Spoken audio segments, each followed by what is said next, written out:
ये आपका class 12th math है, चैप्टर 5 है कंटिन्यूटी एंड डिफरेंशिएबिलिटी। और हम आज देखेंगे second order derivative of the function. और ये है आपकी एक्सरसाइज 5.7। कॉपी पर लेके बैठ जाइए, पक्का समझ में आएगा, कोई पैनिक होने वाली बात नहीं है, 100% समझ में आएगा आपको। देखिए, अपने लोगों को सेकंड ऑर्डर डेरिवेटिव निकालना है। आप जानते हो मैं सिंपल है लेकिन ब्रूटल है, तो घातक चीज़ों से लापरवाही ना करो। आप अच्छे से बात सुनिएगा तो 100% आपको काफ़ी कुछ क्लियर होगा। यहाँ पे क्वेश्चन नंबर 1 क्या है, x² + 3x + 2। Now we have to find the second derivative. तो यहाँ से हम क्वेश्चन नंबर 1 का सलूशन देखिए, लेट करते हैं y = बस जस्ट फोकस कीजिए, जितने क्वेश्चन लिखे हैं 10 मिनट में हम आपको अच्छे से बता देंगे, आप पक्का कर ले जाओगे। ये है, तो सेकंड तक पहुंचने के लिए पहले फर्स्ट ऑर्डर डेरिवेटिव टेस्ट तो करना पड़ेगा ना। dy/dx मतलब with respect to x both side differentiate किया जा रहा है। x² का 2x हो जाएगा क्योंकि ये पावर यहाँ आती है और ये कम हो जाता है। ऐसे ही 3 कांस्टेंट है तो उसका कोई लेना देना नहीं, x का 1 होता है, और 2 कांस्टेंट है तो इसका 0 हो जाएगा। तो मतलब फाइनल हुआ 2x + 3। ये हो गया आपका फर्स्ट ऑर्डर डेरिवेटिव। अब now we proceed on second derivative d²y/dx²। यहाँ पे केवल 2 आएगा क्योंकि x का 1 होता है और 3 का होता है 0। तो ये आपका पहला क्वेश्चन डन। ऐसे ही आपका क्वेश्चन नंबर 2 है, y = है x⁻20। ठीक है, तो यहाँ से हम करेंगे dy/dx। तो dy/dx जब करेंगे तो 20 बगल में आएगा, एक पावर आपकी कम हो जाएगी। अब यहाँ से दोबारा जब करेंगे, यहाँ से ऐसे, तो ये 20 तो था ही, 19 भी बगल में आ जाएगा, x⁻1 कम हो जाएगी, तो 380 हो जाएगा और x पावर हो जाएगी 18। ये हो गया, ठीक है, तो डबल डेरिवेटिव हो गया। अब ऐसे ही क्वेश्चन नंबर 3 है आपका, पढ़िए क्या है, x cos x। तो now you know the Leibniz product rule. इसमें प्रोडक्ट रूल लगेगा क्योंकि एक एल्जेब्रिक फंक्शन है और एक ट्रिग्नोमेट्रिक फंक्शन है।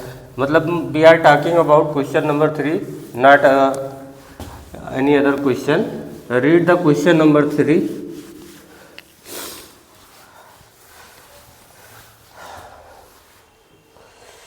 देखो, चाहे जो हो जाए, जो अच्छे वॉरियर्स होते हैं ना, वो मैदान नहीं छोड़ते हैं, चाहे पक्ष में हो या विपक्ष में। ठीक है, तो आप अपना जो काम है वो उसको अच्छे से कीजिए, बाकी तो सब ऊपर वाले की मर्जी के हिसाब से होता है। तो now we proceed on question number 3। Question number 3 is let y = x cos x। तो यहाँ पे जब हम dy/dx करेंगे तो आप प्रोडक्ट रूल आप जानते हो, मैं एक बार फिर से I want to repeat the product rule that is known as Leibniz product rule, जिसे हम बोलते हैं एलपी रूल ना, एलपी रूल। तो यहाँ पे ये देखो, एक अलजेब्रा वाला x है और दूसरा ट्रिग्नोमेट्री वाला है। ठीक है, तो इसमें ये होता है, ये फर्स्ट फंक्शन है और ये सेकंड फंक्शन है। तो एक बार एक का होगा तो अगला बैठा रहेगा। तो x का जब करोगे तो आएगा 1, यू नो x का 1 ही होता है। अब x बैठा रहेगा, अब इसका कर देंगे तो इसका आएगा -sin x। समझ गए? तो ये आ गया आपका cos x -x sin x। ये ठीक है। अब दोबारा करते हैं, तो d²y/dx²। अब दोबारा जब करेंगे तो कास का क्या होता है, -sin x। जितने को वाले होते हैं वो यही होता है, माइनस लगा है, ब्रैकेट लगा दीजिए। x का करोगे तो 1 आएगा, sin x ऐसे ही रहेगा। एक बार इस एक का करते हैं तो एक बैठा रहता है। अब x का हो ही गया है तो x ऐसे रहेगा, sin को होता है cos x। ये बढ़िया है। आप देखो, ओपन कर दीजिए ब्रैकेट और फिर आप कहानी का मजा लीजिए। यहाँ पे कटेगा अभी sin x -sin x -x cos x। ठीक है, अब देखो यहाँ sin x कैंसिल हो गया, बचा ये आपका आंसर हो गया, ये डबल डेरिवेटिव वाला हो गया। अब क्वेश्चन नंबर 4। क्वेश्चन नंबर 4 में क्या है, y = log x है। ठीक है, तो यहाँ से फर्स्ट टाइम डेरिवेट करोगे तो dy/dx log x का 1/x आता है। ठीक, अब इसको now we can write this in the form of this. ठीक है। अगर ऐसा नहीं करेंगे तो भी प्रोडक्ट रूल डिवीजन वाला रूल लग जाएगा। अब दोबारा डिफ्रेंशिएट करेंगे तो ये हो जाएगा। इसमें क्या होता है कि पावर साइड में ये वाली पावर जो है बगल में आ गई तो एक पावर और कम हो गई, तो मतलब -1/x² हो गया। ये आपका फोर्थ वाला भी हो गया। अब आप फिफ्थ वाले पे आ जाइए। छोटे छोटे क्वेश्चन है तो कुछ नहीं ना, समझने की कोशिश कीजिए भाई, पक्का समझ में आएगा। अब आप क्वेश्चन नंबर 5 देखिए क्या लिखा हुआ है। x³ log x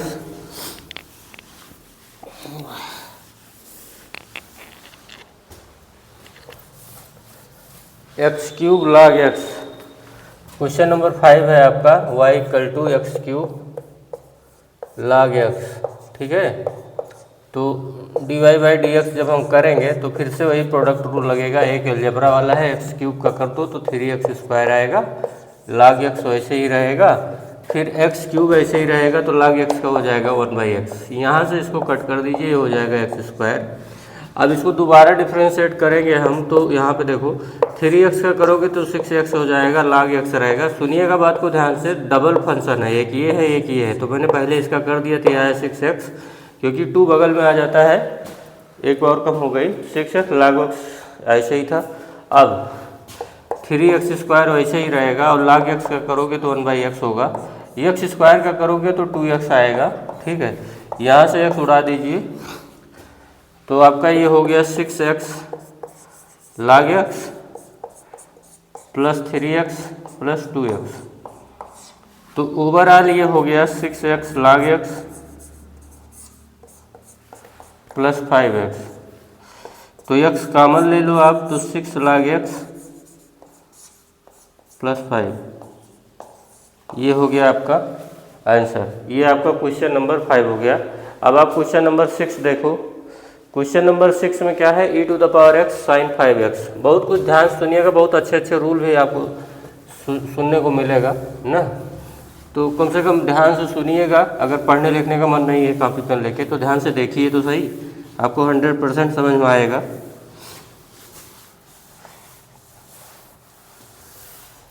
ये आपका क्वेश्चन नंबर 6 है।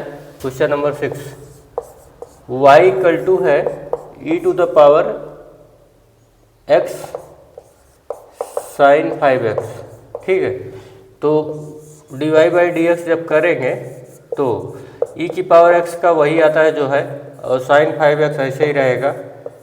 अच्छा, अब e⁻x का हो गया तो साइन का क्या होता है, चेन रूल से मैं पढ़ा रहा हूँ, सुनिएगा। साइन का जो भी हो वो कास आएगा, उसके बगल में जो लिखा है आप मून के लिख दीजिए, ठीक है। लेकिन जो स्टैंडर्ड होता है, सुनिएगा, जो स्टैंडर्ड होता है sin x होता है। तो sin x का क्या होता है, cos x। लेकिन x के बदले गदाराम 5x आके बैठ गए हैं, तो अलग से 5x का चेन रूल के हिसाब से जब करोगे तो 5x का आएगा 5। क्यों इसका अलग से करना पड़ा, क्योंकि जो स्टैंडर्ड है उससे ये धोखा हुआ है, x के बदले 5x आया, इसलिए यहाँ पे हो गया। तो अब इसको फिर से दोबारा जब करोगे तो ये आ जाएगा, दोबारा करिए इसको तो e⁻x का वही होता है, sin 5x रहेगा, ठीक है।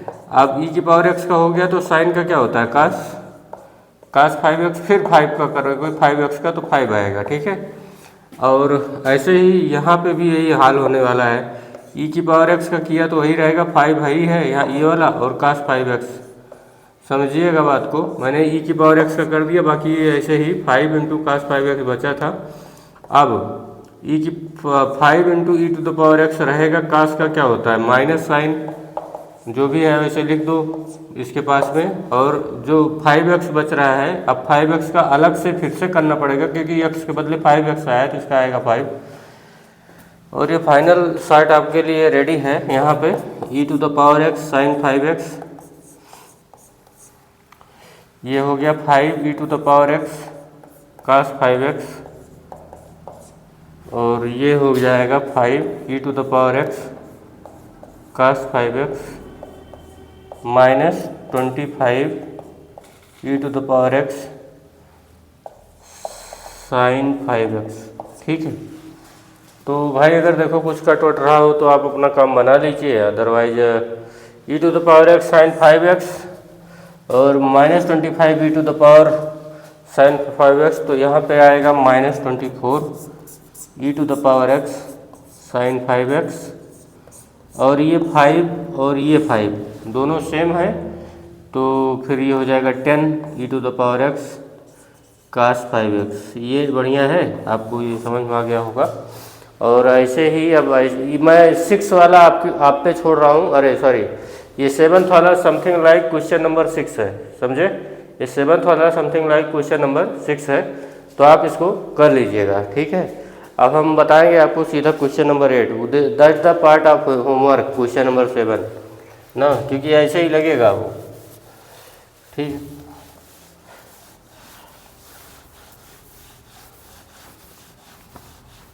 क्वेश्चन नंबर 8 है tan inverse x। You know the tan inverse x derivative is what?